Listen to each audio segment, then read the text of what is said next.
L'anonymat de l'accouchement sous X pourrait être remis en question. La vente aux enchères des biens du théâtre de la Digue et le point sur la protection sociale des travailleurs indépendants. Se dirige-t-on vers la fin de l'anonymat dans l'accouchement sous X? Brigitte Barège, députée du Tarn-et-Garonne, a déposé une proposition de loi contradictoire et créant l'obligation pour la mère de laisser son identité au Conseil national pour l'accès aux origines personnelles. Un projet qui risque, selon les professionnels de la naissance, de rompre l'équilibre entre les droits de la mère et de l'enfant au détriment d'une situation bien souvent de souffrance de la future maman. Je crois que ces dispositions, l'anonymat, permettent vraiment de créer un climat de confiance dans des situations parfois terribles, qui fait que ces jeunes femmes acceptent volontiers, dans ces conditions, d'être suivies, de ne plus être isolées, d'être entourées, d'avoir une grossesse qui se déroule normalement, avec les examens qui sont faits lorsqu'ils doivent être faits, avec un accouchement qui se déroule dans des conditions normales de sécurité et de confort, et puis ipso facto avec un accueil optimal de cet enfant. À l'heure actuelle et depuis la loi de 1941 autorisant l'accouchement sous X en France, une femme peut déjà, si elle le souhaite, laisser des éléments de son identité pour que l'enfant puisse la retrouver ultérieurement, mais ça n'est pas une obligation.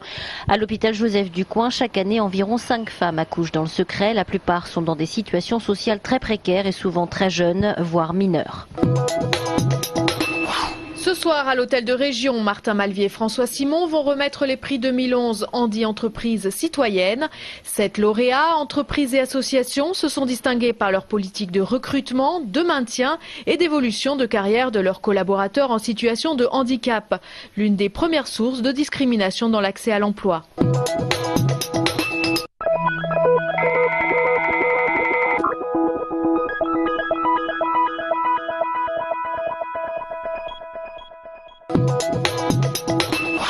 Au théâtre de la Digue, les acheteurs potentiels des quelques 80 lots mis en vente sur un site d'enchères en ligne se succèdent. Moi je le connaissais pas à la base, j'habite pas très loin et c'est vrai que c'est bizarrement grâce à la vente aux enchères que je suis au courant qu'il y avait un théâtre.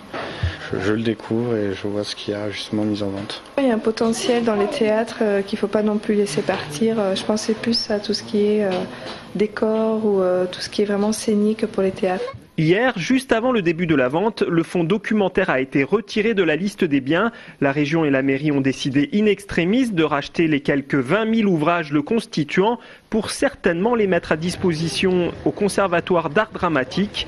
La somme n'est pas encore communiquée. Les associations théâtrales se félicitent de cette annonce mais restent inquiètes quant à l'avenir du bâtiment. On se dit qu'il y a un bâtiment qui est un théâtre qui existe depuis longtemps et sur lequel il n'y a pas de projet fiable, ferme et validé et qui mettent ensemble un certain nombre de partenaires. Contacté, la mairie dit vouloir racheter le théâtre de la Digue à l'État et compte destiner le plateau aux répétitions de compagnies toulousaines. Pour l'heure, la phase de liquidation de l'association se poursuit. Sur les 8 salariés du théâtre, 5 ont été reclassés par la ville et par la région. En Midi-Pyrénées, 100 000 commerçants et artisans cotisent au RSI, le régime social des indépendants, qui gère les prestations des maladies, de la maternité, mais aussi la retraite. Des cotisations lourdes pour les indépendants, puisque pour 1 euro de gagné en résultat net, 45 centimes seront prélevés au titre de la protection sociale globale. En temps de crise, l'organisme redistribue plus qu'il ne prélève. En ce qui concerne les prestations maladie, le régime s'équilibre. Par contre, sur le plan des prestations retraite, effectivement, il y a un déséquilibre important qui s'explique notamment par le glissement de l'activité travailleur indépendant vers l'activité salariée. Le régime général nous aide à combler les déficits. Le RSI, organisme privé d'intérêt public, a aussi un rôle social puisqu'il peut aider le commerçant à pallier momentanément des défauts de trésorerie ou proposer un échéancier ou une prise en charge partielle voire totale des cotisations obligatoires en cas de mauvaise année. Candidate malheureuse au concours des initiatives d'excellence, Toulouse n'a pas dit son dernier mot. Son dossier sera réexaminé demain. Afin de coller au mieux aux exigences du jury, le CESER, Conseil économique, social et environnemental régional, a proposé aux presses, le pôle de recherche et d'enseignement supérieur de Toulouse, une nouvelle gouvernance sur le principe de réunification des universités et grandes écoles de la région. Si ce projet est retenu, le commissariat général aux investissements pourrait lui affecter 1,27 milliard d'euros. pas touche à nos conventions. C'est le message des travailleurs de la branche sanitaire, sociale et médico-sociale. Plus de 150 d'entre eux étaient réunis cet après-midi sur la place Arnaud Bernard. Leur but, dénoncer la révision des conventions collectives datant de 1951 pour le secteur sanitaire et social et de 1966 pour les éducateurs du médico-social. Ça risque d'amener la dénonciation de cette convention collective et la perte de tous les acquis qui étaient inscrits pour les salariés et la baisse des rémunérations. Les manifestants ont ensuite pris la route du siège local du Parti socialiste. Problème, ce jour-là, les élus n'étaient pas à Toulouse, mais réunis à Paris. Et nous, on est en grève, effectivement. Donc on perd des sous pour discuter avec les élus pour qui on va éventuellement voter. L'enjeu, il est énorme. C'est la casse des conventions collectives du sanitaire, social et médico-social, quand même. Finalement, une délégation de manifestants a pu s'entretenir au téléphone avec un élu socialiste. Le rendez-vous est fixé pour vendredi et les syndicats ont hâte de connaître le projet socialiste sur le secteur sanitaire et médico-social après de 6 mois des élections présidentielles.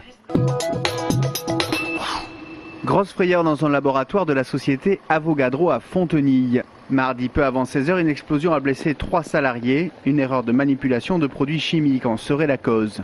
Avogadro est spécialisé dans la recherche et développement de produits pharmaceutiques. C'est la nature de son activité qui a poussé les pompiers à établir un bref périmètre de sécurité autour du site pendant 1 heure.